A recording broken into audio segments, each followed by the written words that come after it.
Hello all and welcome to another episode of MSBA Quick Bytes. I'm Professor Dominic Sellitto, and today I'm here to talk to you about Chatbot hallucination. Before we talk about hallucinations though, what we first need to understand is what is a large language model?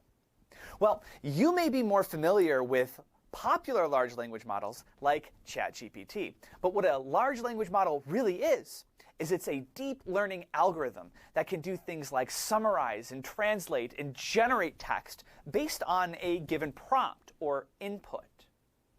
And what these large language models generate is really based on the knowledge of the past data that the algorithm has been trained on.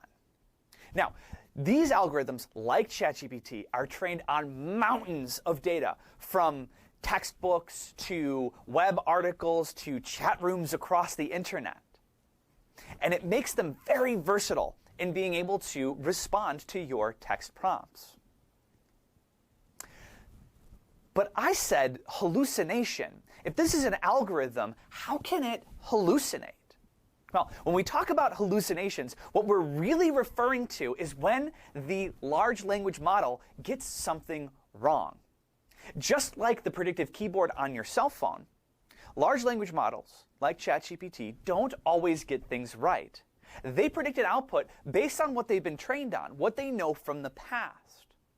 When the information that they predict is wrong, this is what we refer to as a hallucination. Here's an example. I asked a popular large language model to tell me about Dominic Sellitto.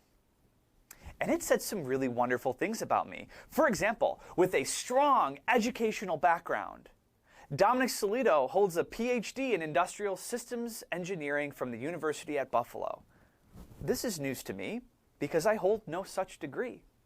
But the large language model is saying this with such confidence that if we're not careful, we might assume it to be true. This is what makes hallucinations so dangerous, and is why you should care. If you over-rely on a large language model to do things for you without understanding that things like hallucinations can exist, this is a recipe for inaccurate business outcomes and bad decision making. So what can you do? Always, always, always remember, these tools are accelerators, not replacers. They're not meant to do your job for you. They're meant to help you speed up the things that you do and to do them a little bit better. You also need to recognize the limitations of the tools that you're using. Hallucinations are one of these limitations.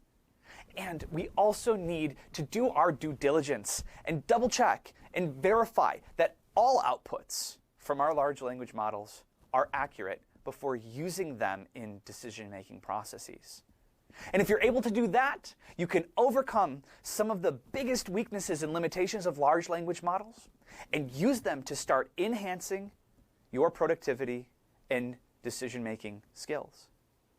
Thanks. Have a great day.